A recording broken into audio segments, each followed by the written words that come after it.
Hi, everyone. We're excited to have you join Registrar Corp for North American food labeling, getting your products ready for the US, Mexican, and Canadian markets. We'll be discussing labeling rules and regulations for food products distributed in the US, Mexico, and Canada. My name is Christina Clemens, manager of Registrar Corp's product, ingredient, and label review team, and I will be moderating this webinar. We will begin this webinar by covering the food labeling requirements for the Canadian market, followed by the food labeling requirements for the US and Mexico. After discussing these requirements, we will explain how Registrar Corp can assist your company in these markets, and we'll conclude with a Q&A session. Throughout this webinar, please feel free to write any questions you may have in the Q&A box, and we will answer them at the end.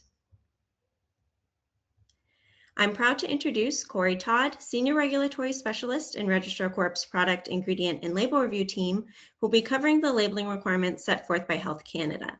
She holds a Bachelor of Science degree in Chemistry, a Master's in Education, and has over 8 years of experience in analytical research at Registrar Corp.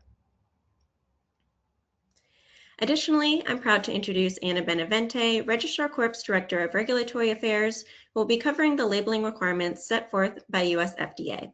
She holds a Bachelor of Science degree in Biology from the College of William & Mary and has over 15 years of experience in analytical research. Since joining Registrar Corp in 2009, her team has reviewed over 13,000 products for FDA compliance. Lastly, I'm proud to introduce Joyce Rivera Santiago, Senior Regulatory Specialist in Registrar Corp's Product, Ingredient, and Label Review team, who will be covering the labeling requirements set forth by COFEPRIS Mexico. She holds a Bachelor of Science degree in Biotechnology, a Master of Engineering degree in Manufacturing Competitiveness, and has over 4 years of experience in analytical research at Registrar Corp. For those of you who may be unfamiliar with Registrar Corp, we are a firm that specializes in FDA regulatory compliance with over 30,000 clients in over 190 countries. We have 20 offices worldwide to assist our clients in their time zones and languages. We are very proud to have a high level of satisfaction from our customers in over 20 years of service to companies in the food, supplement, drug, cosmetic, and device industries. We offer 27 different services and software options to help your firm achieve compliance with your information protected by a system that is ISO 27001 certified and backed by a team of regulatory experts totaling over 460 years of experience. Our product labeling, ingredient review, and import alert team of experienced professionals hold multiple advanced degrees in the areas of biology, chemistry, quality management, botany, and cosmetic sciences, and take enormous pride in ensuring that our clients meet regulatory requirements. To help illustrate the differences in labeling across the Canadian, US, and Mexican markets, we'll be using an example hot sauce label that we have created to mimic the South African labeling regulations, as you see here. We will then present a revised version of this label at the end of each section to show how the labeling would be modified for that particular country's market. Throughout this webinar, feel free to write any questions in the Q&A box, and we've saved time at the end to answer them. We'll also follow up with a link to the recording so you can refer back to this at any time. We'll go ahead and begin with the food labeling regulations for Health Canada.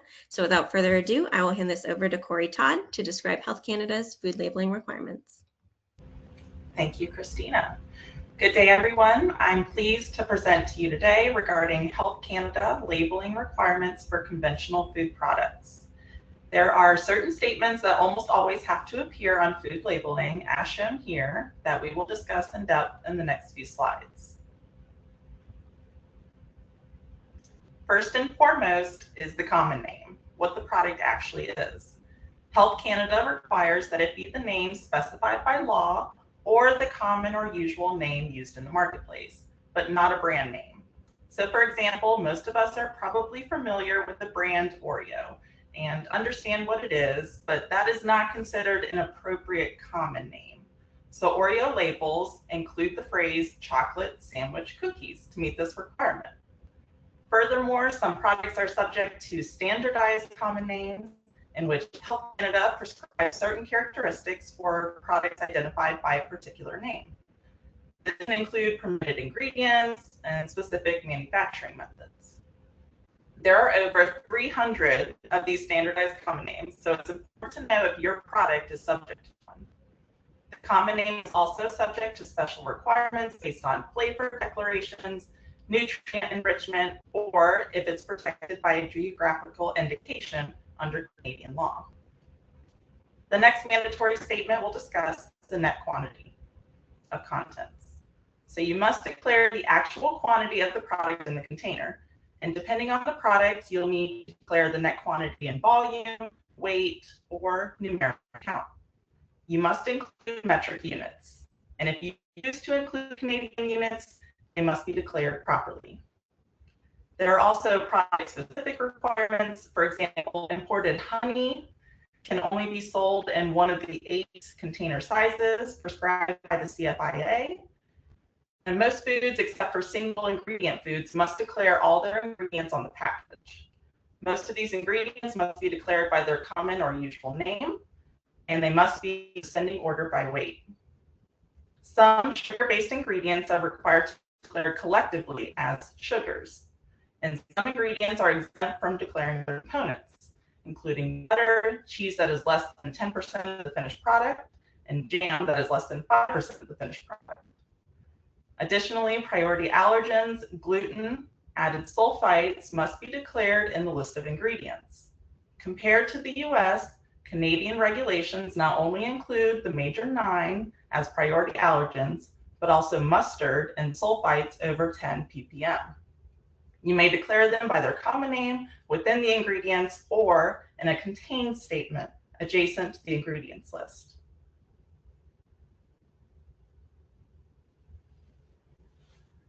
So when a food product is wholly manufactured outside of Canada, the label must show that the product is imported. For most food products, the name and principal place of business satisfies this requirement. However, it is mandatory to state the country of origin on some specific imported prepackaged products. For example, prepackaged cheese from the United States imported into Canada is required to be labeled product of the United States. Health Canada requires prepackaged products with a durable life of 90 days or less to be labeled with date markings and any applicable storage instructions. Durable life dates must be identified using specific words like best before or packaged on, and displaying the actual date, the year is shown first, then the month and day. The month must be in words, either bilingual names or symbols specified by Health Canada. Storage instructions are mandatory on foods that require a best before date and where the storage conditions differ from normal room temperature. In some cases, certain products may have additional storage instruction requirements. The next and usually most difficult part is the nutrition facts label. Health Canada has very specific requirements for format, content, and type sizes. Unlike some markets where nutrition labeling is simply based on 100 grams or 100 milliliters, Canadian nutrition charts are based on a serving size, declared based on a reference amount for that exact food, established by Health Canada. There's also a stipulation that the nutrition facts table not occupy more than 15% of the available labeling space. And for most of the formats available, companies must follow a hierarchy system to determine the most appropriate format and version of their table. There are also different formats for infant and toddler foods and when there is more than one product in a package.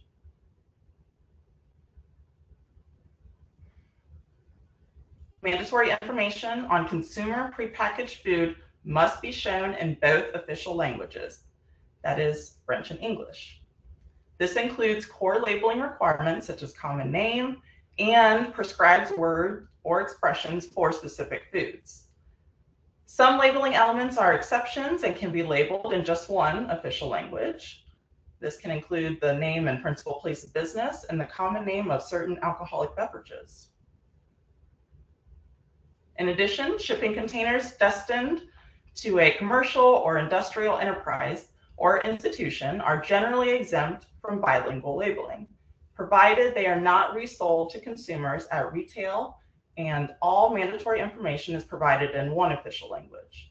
However, if the same shipping container is offered for sale to consumers at retail, for example, a Costco warehouse outlet, bilingual labeling requirements do apply. Also important to note, in June 2022, the Quebec government passed a new law, Bill 96, to promote the use of French language in the province. Bill 96 has several implications for businesses. Okay. Primarily, the new requirements mean that businesses must service customers in both French and English. For product labeling, this means the bilingual requirement extends beyond only mandatory information and now includes generic and descriptive terms. So essentially, if you want to plan to sell your product throughout all of Canada, including Quebec, your labeling will need to be almost entirely bilingual English and French.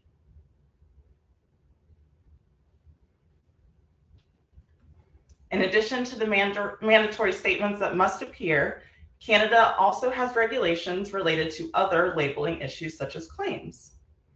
As you see here, we have nutrient content claims referring to the levels of a nutrient in a food.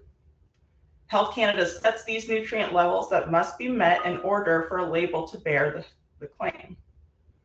Health claims also must be pre-approved by Health Canada, and function claims reference effects that the body has on normal functions of the body, and these can include nutrient function claims and probiotic claims. Also, grade and grade names for foods are regulated by the CFIA and various provincial acts. Grades establish product quality requirements depending on the food commodity, which may include parameters such as texture, color, moisture, firmness, as well as different types of defects. Also, organic foods are now a significant part of the Canadian market. So in order to make this claim, you will need to be certified by an agent that is accredited by the CFIA. The claim itself will be based upon the percentage of organic ingredients in the product, and the agent's information must appear on the label. Recently, the most common question asked is about the new front of package nutrition symbol. So as of January 1st of this year, prepackaged foods containing sugars, sodium, and or saturated fat that's at or above specific thresholds are required to be labeled with the nutrition symbol. So for most prepackaged products, the symbol must appear on the label when the saturated fat, sugars, and or sodium is greater or equal to or greater than 15% of the applicable daily value. There are two specific exemptions to this 15% number. One is for smaller serving sizes, and one is for large main dish products. There are certain food products that are prohibited from including these symbols, including nutrition supplements and meal replacements. And there are also some exemptions to this requirement, including shipping labels and bulk foods. Some specific products are also exempt, like fats and oils. Health Canada allows for 4 formats of this front of package nutrition symbol, and the symbol can be directly applied as a sticker, but it must be presented in both official languages, English and French. The symbol is also required to be placed in the top half of that front primary display panel. Alrighty, so here is the revised version of our original label, modified for the Canadian market. Notice the distinct nutrition chart, the added French language, and the FOP symbol on the front panel. So these are a few of the differences compared to the US example that Anna will show you soon. And with that, we'll move into the requirements for the US FDA. I will hand it over to Anna, our team's director. Good day, everyone. Thanks, Corey. I'm so pleased to be able to present to you all today regarding the US FDA labeling requirements for food products. Now, as with Health Canada, there are certain statements that almost always have to appear on food labeling, as shown here, that we'll discuss in depth on the next few slides. So first and foremost is the statement of identity, what the product actually is. FDA requires that it be the name specified by law, the common or usual name used in the marketplace, but not a brand name, or a fanciful name understood by the general public. So for example, most of us are probably familiar with the brand 7-Up and understand what that is, but kind of like with Oreo, it's not a statement of identity. 7-Up labels include the statement of identity, lemon lime flavored soda, to meet this requirement. Now, some products are subject to what's called a standard of identity for FDA as well. And this is when FDA dictates what the characteristics are for a product identified by a particular name. And so this can include permitted ingredients and certain manufacturing methods that must be conducted. So examples for FDA include ice cream, jam, margarine, and peanut butter, and they have about 280 standards of identity. So you will want to determine if your product is subject to one. Now, the statement of identity is also subject to special requirements based on flavor declarations, if they're juice ingredients, when the product is in a specific form, such as frozen, and more. Now, the next mandatory statement we'll discuss is the net quantity of contents. You must declare the actual quantity of product in the container. Solid and viscous products are declared by weight and must include the term or abbreviation for net weight. Liquid products are to be declared in terms of volume, and you must include both metric and imperial terms of measurement. This is another common cause of detention. For example, a product that declares its weight in grams but does not include the amount in ounces. Now, every food product label needs to declare either the manufacturer, packer, or distributor. You may choose any of these three options to meet this requirement. Note that it must include the actual corporate name and full address, although you may omit the street address if it's found in a local directory. FDA must have a way to contact a responsible party if they discover a problem with the product. Now, most foods, except for single ingredient foods, must declare all their ingredients on the package. Most of these ingredients must be declared by their common or usual name, so no E or INS numbers. Most have to be declared individually and not grouped together in parentheses. They must be declared in descending order by weight. However, there are some exceptions to these rules for certain ingredients, such as flavors, colors, and some spices. Now, a few years ago, the U.S. Department of Agriculture, USDA, issued new rules regarding the disclosure of bioengineered ingredients. USDA maintains a list of foods that are generally considered to be genetically modified. So if your food product has an ingredient on that list, or if you know that any ingredient in your food, not just the ones on the list, is the product of bioengineering, then you must disclose it on the label. USDA gives several options, including the use of this symbol. And so even though this rule was issued by USDA, it impacts FDA-regulated product labeling as well. Now, while it's not an FDA requirement, it is important to know that U.S. Customs and Border Protection has a labeling requirement for country of origin. This is the country where the last substantial transformation took place, and it must appear on all retail food labels. You may only use abbreviations for countries that are deemed acceptable by customs.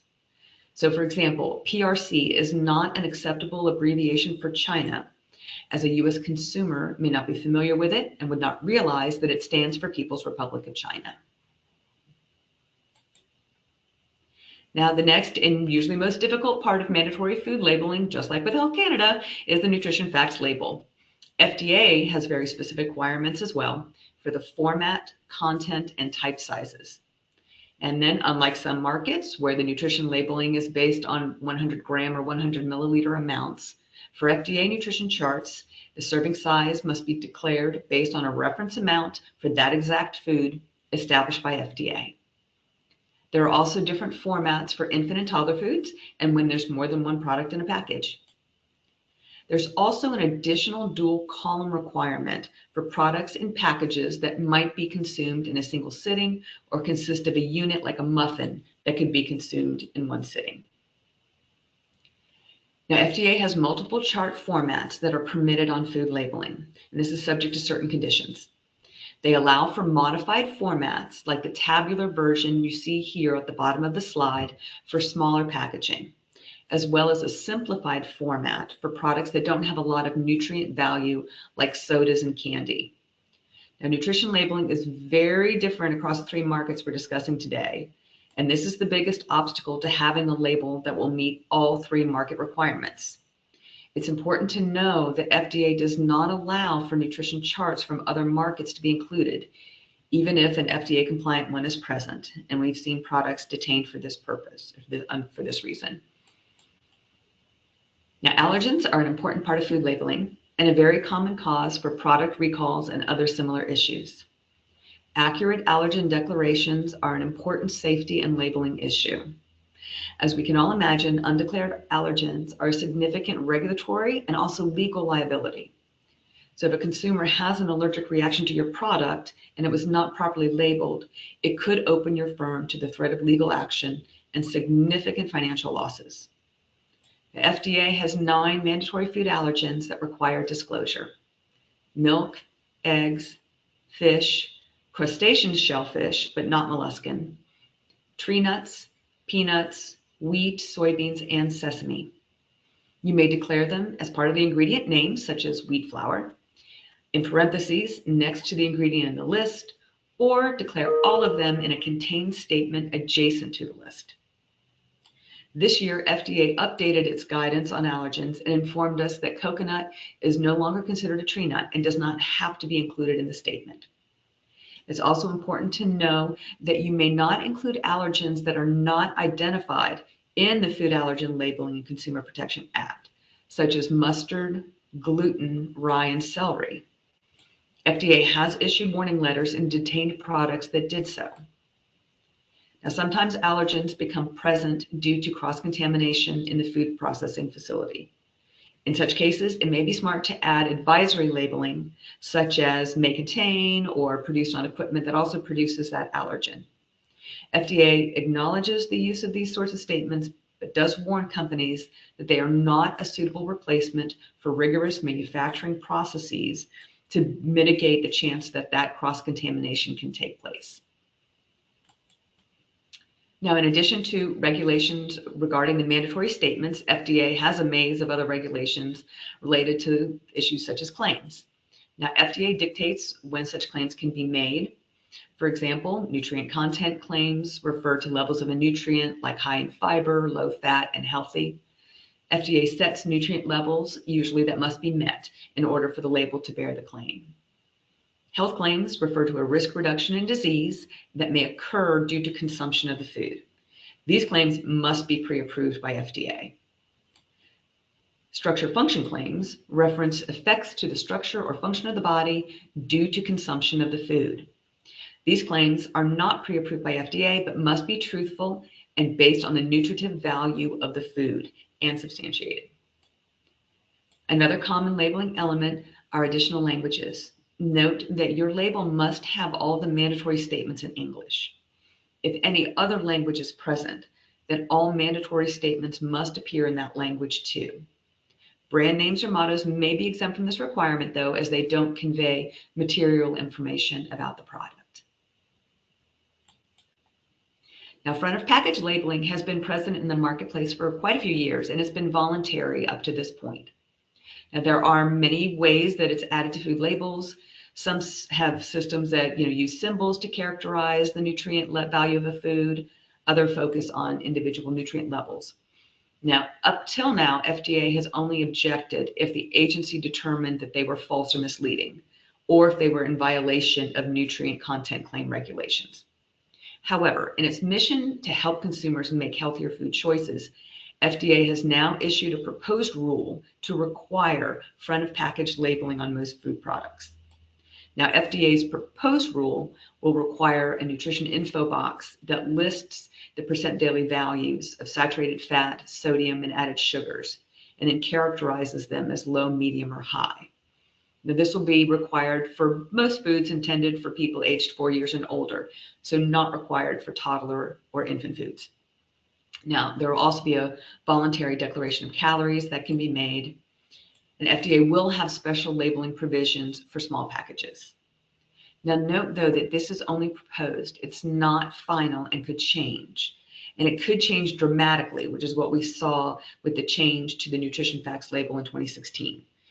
It was very different than what had been proposed in 2014. So please do not add this to your food labels yet. FDA has provided an estimated date for the final rule. They may be publishing it in May of this year. And this is yet another challenge in trying to harmonize a single label across all three markets. This format is very different than that which is required by Canada, and as you will see here in a few minutes, what's required in Mexico. Okay, so here's the revised version of our original label, modified for the US market. Notice the distinct nutrition chart and the size and content of the net quantity statement.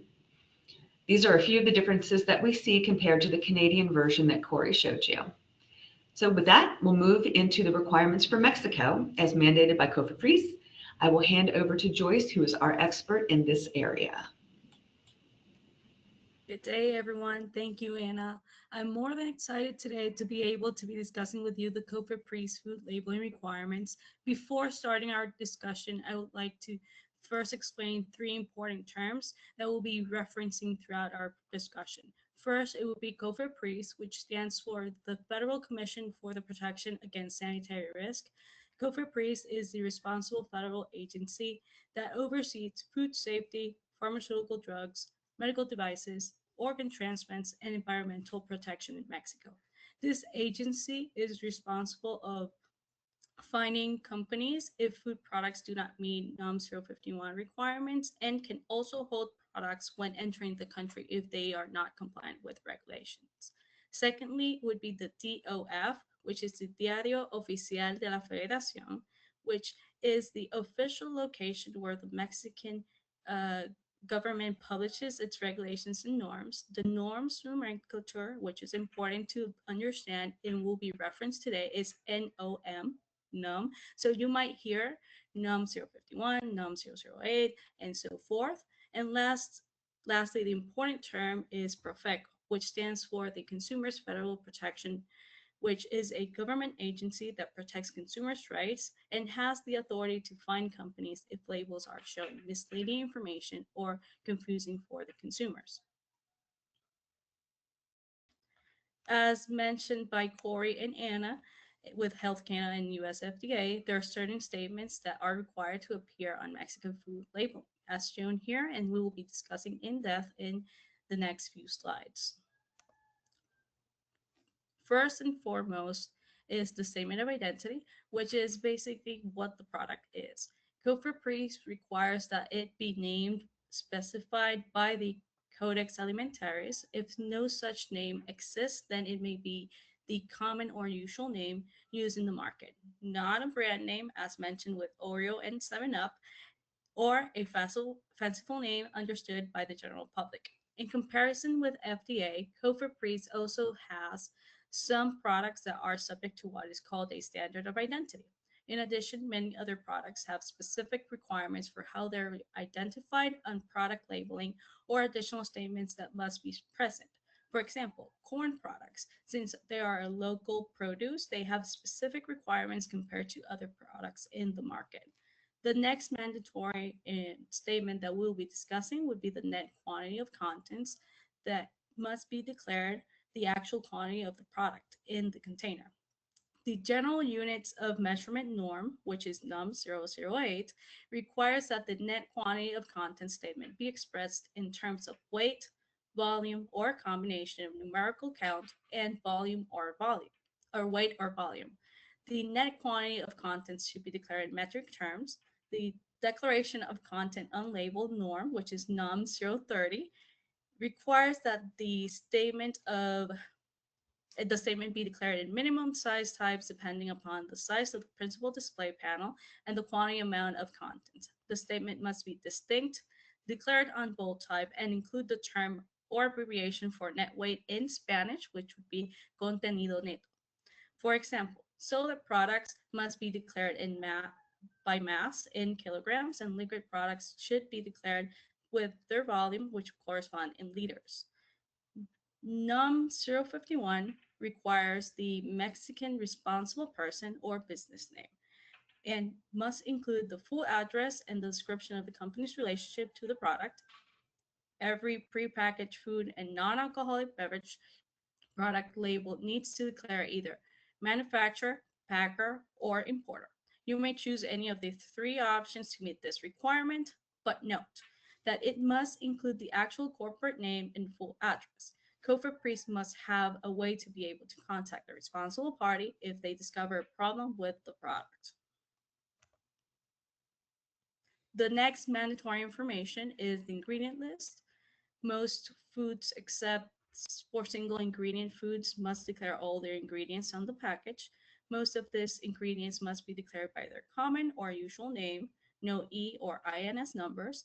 Most have to be declared individually and not grouped together in parentheses. They must be in descending order by weight. However, there are some exceptions to the rules for certain specific ingredients established in NUM 051. The next requirement is specifically for identification, which is the lot number and expiration date. NUM 051 requires lot number to be declared on each package that must be engraved or marked in any panel with identification of the batch to which it belongs, with a code identification that allows it to be traced. This ID must be indelibly and permanently marked and must not be altered or concealed in any way until it is purchased by the consumer.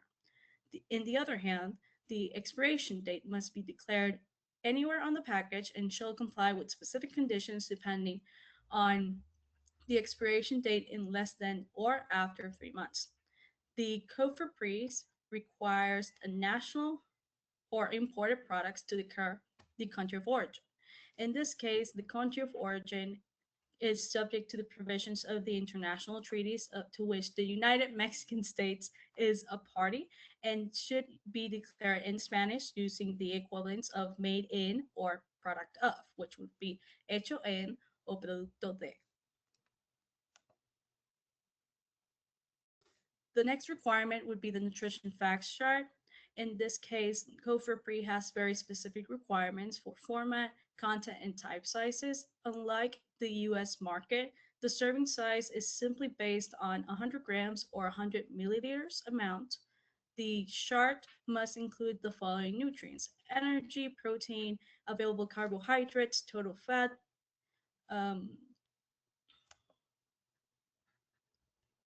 saturated fat, trans fat, dietary fiber, sodium, and any nutrient if it's mentioned in a claim, or any nutrient that is considered essential depending on the jurisdiction.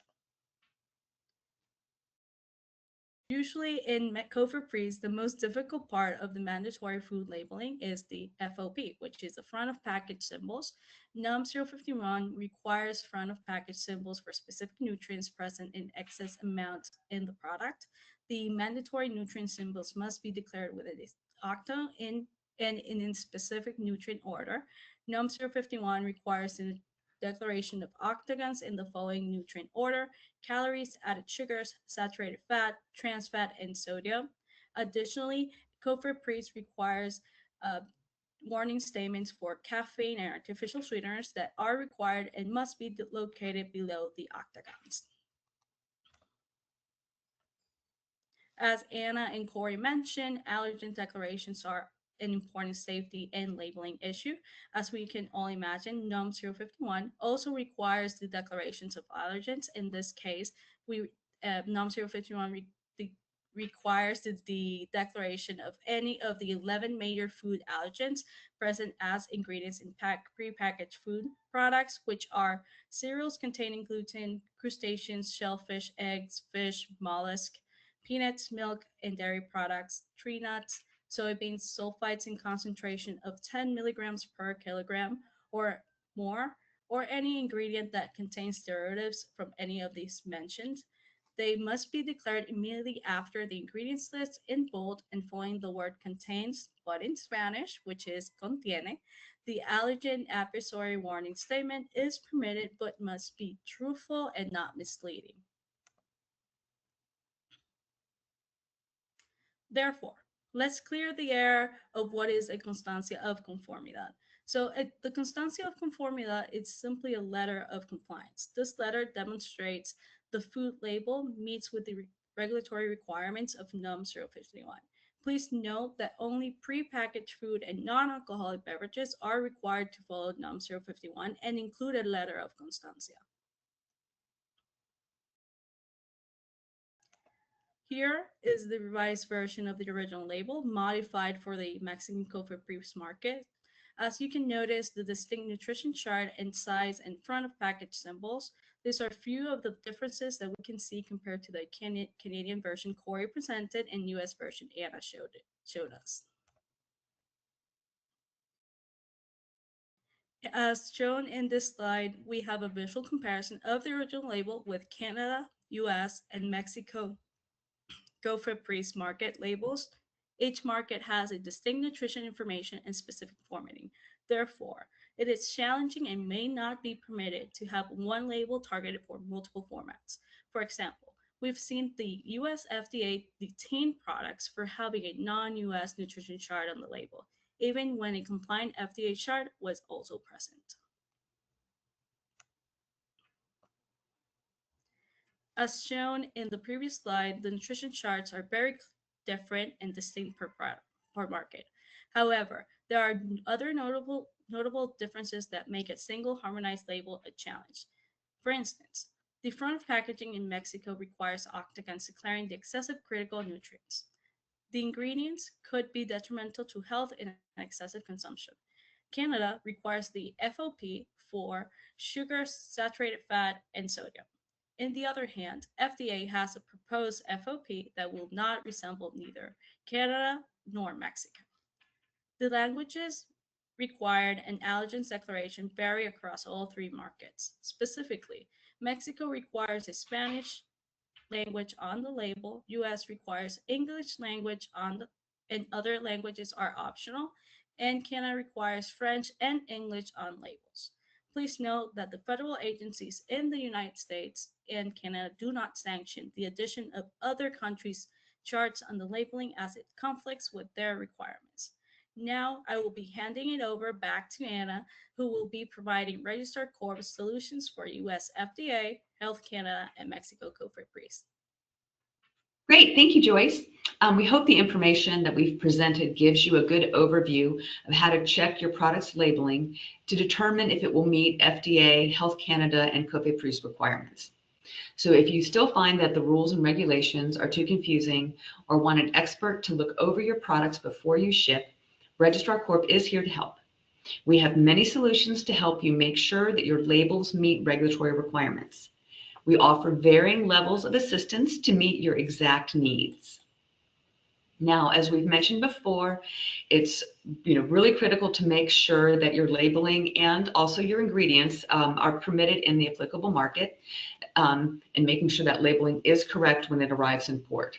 So our Label Comply service gives you one-on-one assistance with an experienced regulatory specialist who will do a complete evaluation of not just your labeling, but your ingredients as well.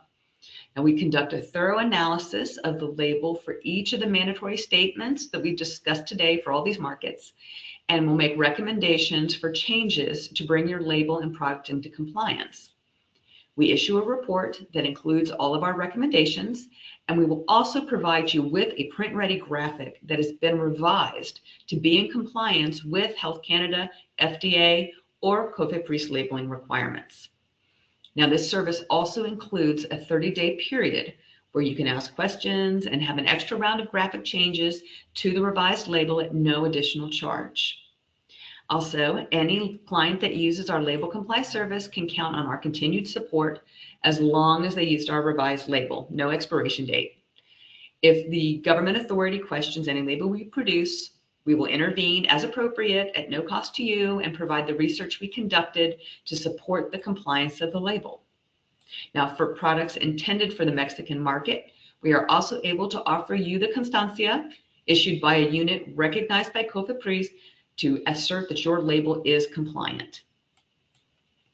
Now, if you are feeling pretty confident that your product label is compliant, but you still want the reassurance of a group of experienced regulatory specialists to look it over, Registrar Corp offers our label check report option for Health Canada and the US FDA labels. Our team will look over the mandatory elements that should appear on your food label and give you guidance regarding any potential issues that we find and instructions on what changes you should make prior to exporting it to the US or Canada. The report will summarize the changes and you'll receive 30 minutes of consultation after delivery to go over our findings. Now, for companies that have a good working knowledge of the nutrition facts requirements, Registrar Corp has a do-it-yourself solution for this. Our nutrition labeling software and recipe management tool will help you produce nutrition labeling for the US and many other markets. Our software solution offers downloadable charts for the US, UK, Canadian, Mexican, and EU markets based off of a single recipe for the product. It is subscription-based with a lot of flexibility depending on your needs. Now, are you unsure though whether or not your product labels are compliant? We are here to help you there. You may send your product labels to us for a free assessment. We will check to see if they appear to have any compliance issues related to all of these mandatory labeling requirements we've discussed today. Our team of regulatory advisors will provide you with our comments and can give you information related to our services in case you need to change them before you ship to the US, Mexico, or Canada. Simply navigate to the Verify Ingredients and Labels section under Food and Beverage on our webpage to find the link to upload your labels. Within approximately 24 to 48 hours, we'll provide you with our comments for free regarding your label's compliance and whether they should be updated prior to shipping. Also would like to let you know that Registrar Corp is the industry's preferred resource for required training such as PCQI, HACCP, and more. Our courses are 100% online, self-paced to work with your busy schedules, and we're the only provider with 100% money-back satisfaction guarantee. So you can join the 30,000 professionals who have received their certificates from Registrar Corp's professional training regimen. Group discounts apply also if you're buying for your entire team. And with that, we'll open our webinar up for any questions that you may have. Please feel free to add them to the Q&A box at the top of the screen, not the chat box. And I will hand this back over to Christina to moderate this period so that we can assist you with any questions that you have. And thank you so much for joining us today. Thank you, Anna.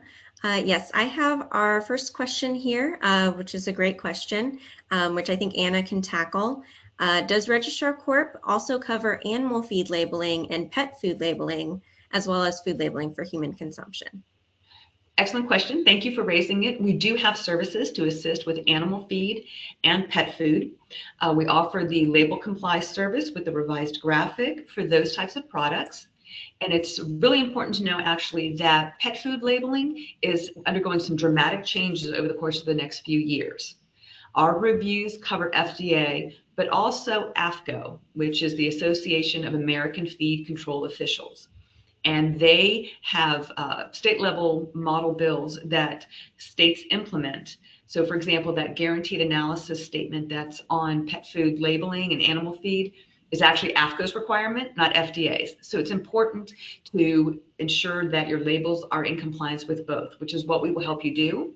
And AFCO is changing that guaranteed analysis statement requirement for pet food so that now it'll have a pet nutrition facts box instead that has very specific content and format requirements. And we are absolutely 100% prepared to help you with that too. Thank you. That sounds great. So our next question is, I think, can be applied to all three markets. So maybe we can go through each of you one by one. So where on the package must the nutrition label be located? Is it acceptable for it to be on the back of the package? I'll go ahead and start off then, and we can just sort of rotate around. For the US FDA, they do define in regulation the information panel, which for most normal size packages will be the panel to the right of the principal display panel, which is the panel that faces the consumer at the point of sale. So except for on some small packages, generally speaking, for FDA, the nutrition facts and ingredients and the manufacturer, distributor, or packer must appear on that panel immediately to the right so the consumer can easily find it.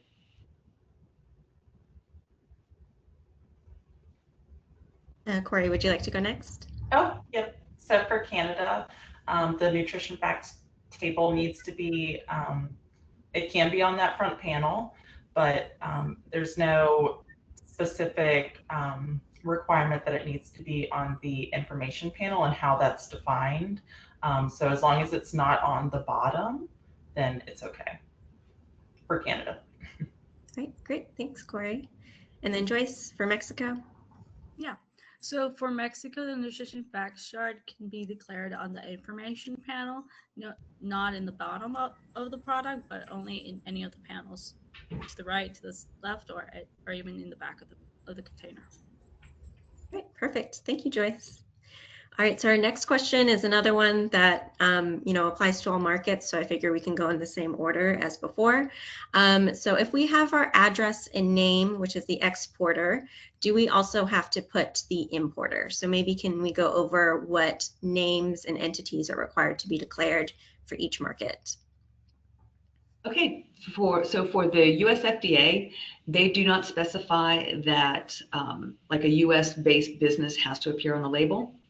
So any one of the three, the manufacturer, packer, or distributor, can be named on the label as long as it's the corporate name and the full address, although you can omit the street address if it's found in the local directory. And for Canada, it can be the Canadian importer, or it can be the foreign manufacturer. So those are the two options. For Mexico, basically, COFEPRIS requires a responsible person, a Mexican, right? A business person or a business company. So it could be any entity. Specifically, normally you would see in the labels a distributor or importer, a Mexican-based one. Awesome. Thank you, Joyce. So this next question is specifically an FDA question. For the ingredients list, must they be listed by weight, or is percentage also accepted? So for the US FDA, it should be in descending order by weight. And you have to be very careful because very few ingredients are allowed to be grouped together. So unlike with Health Canada, where you actually have to group all of your sugars together, and for US FDA, you would actually not do that. You would declare them all individually in descending order by weight. So I suppose you could say it would be by percentage by weight, but you are actually not required to declare the actual percentage. I know in some markets, if you have like the name, like an ingredient as part of the name, like an oat bar, you would have to declare the percent of oats in the ingredients list, but FDA actually does not have that requirement. Perfect. Thank you, Anna. So here's a Canadian question. So for Canada labeling, if a product is for food service use only and not for retail sale, is it exempt from the nutritional symbol since nutritional labeling is also not required? Yes, it is exempt. That's one of the exemptions. So as long as it's not being sold to a consumer and it's just being used to, manufacture other foods or be assembled into another food, then that's an exemption to the symbol. Yep. Okay, great. Thanks, Corey. And then another question about that front of pack labeling. So when does Canada make that front of pack labeling mandatory?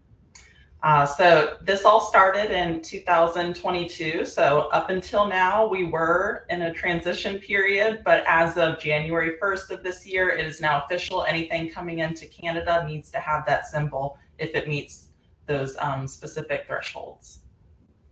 Okay, great. Thank you, Corey. So this is just a general question. I'm not quite sure if it will differ from market to market.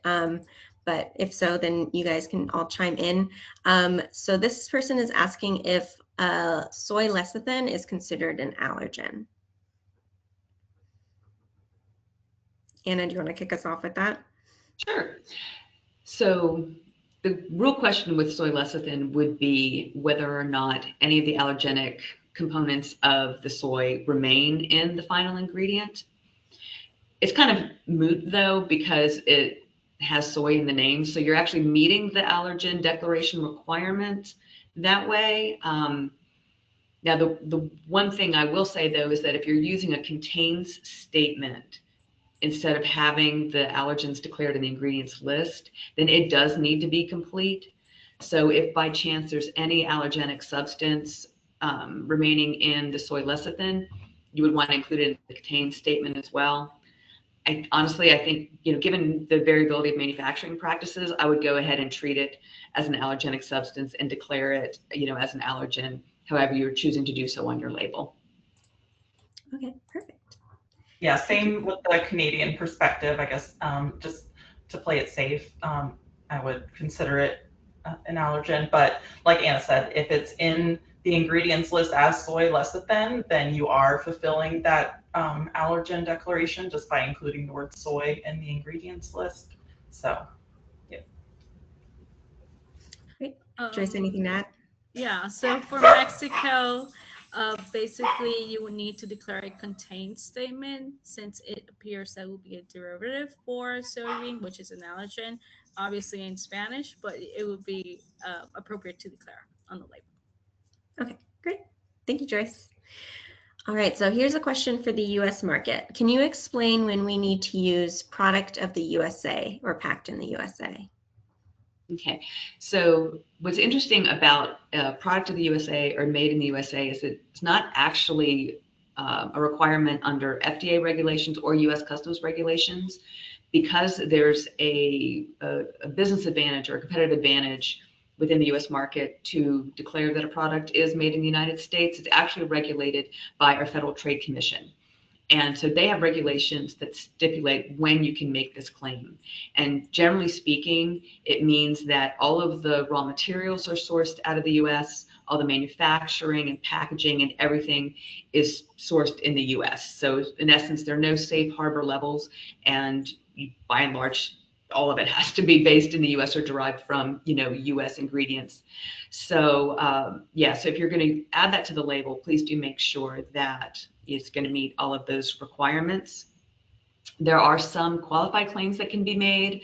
Like, for example, under the FTC rules, you may be able to claim something along the lines of, processed in the US from imported ingredients, as long as you're being really truthful about the nature of, where the ingredients are being sourced from.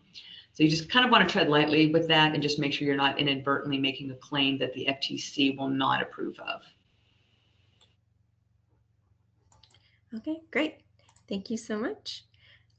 So the next question I have here is, and this might apply to all markets, does a QR code suffice for country of origin or contact information?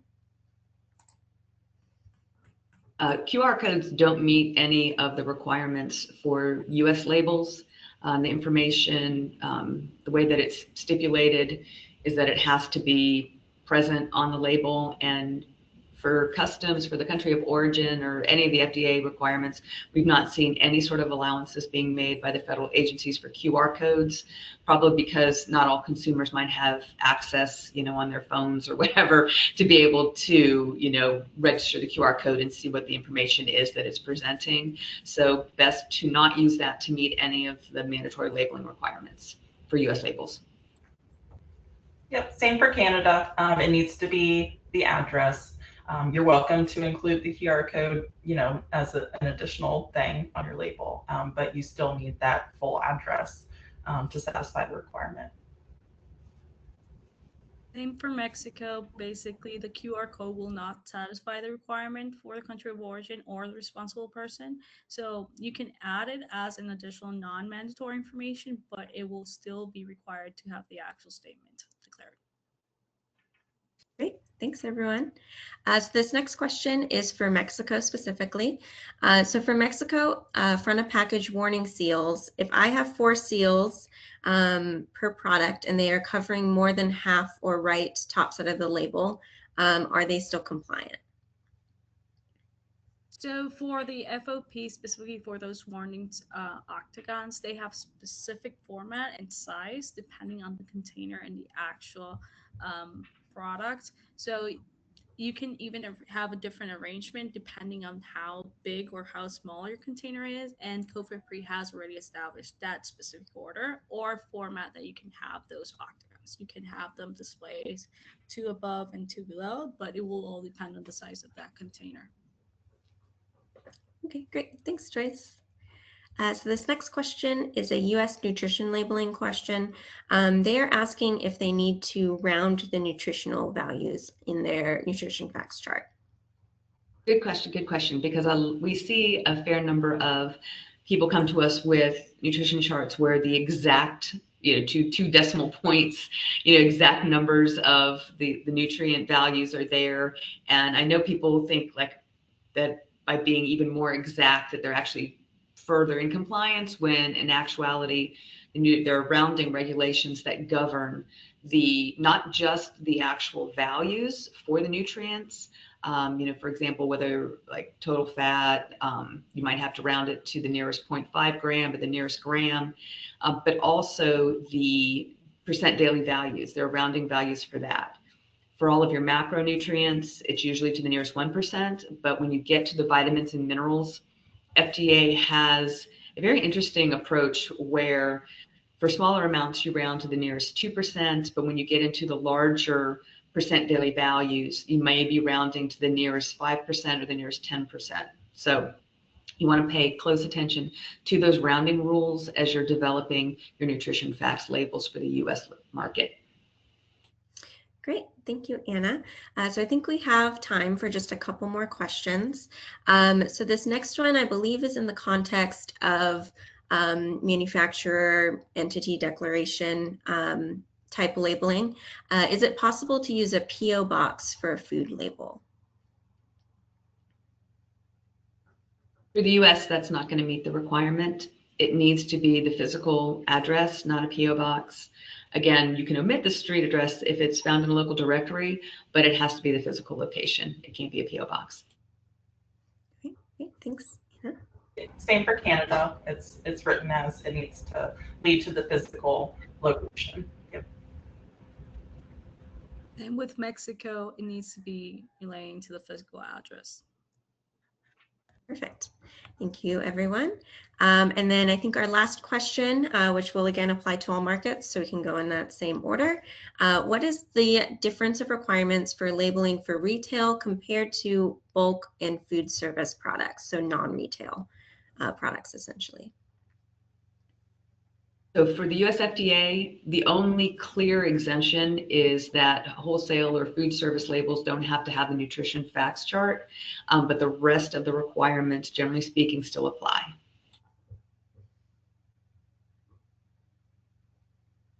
Right, Corey, for Canada? Yeah, for the most part, Canada's the same way. It does have some exemptions for the bilingual requirement as well, so you don't have to include as much French, which is nice. So Awesome. for Mexico, it will all depend if that non-retail product is prepackaged or not, and then some exemptions would apply. For instance, if it's not prepackaged, then some of the requirements will not be required, and same thing with the constancia, then the constancia of conformidad will not be required, right? So it will be all dependent if it's prepackaged or packaged or not packaged, sorry. Awesome. Thank you, everyone. And with that, we will conclude our webinar. Thank you very much for joining us today. Please do take our short 3-question survey to give us feedback and suggest any additional topics you would like us to cover in future webinars. Have a great day, everyone.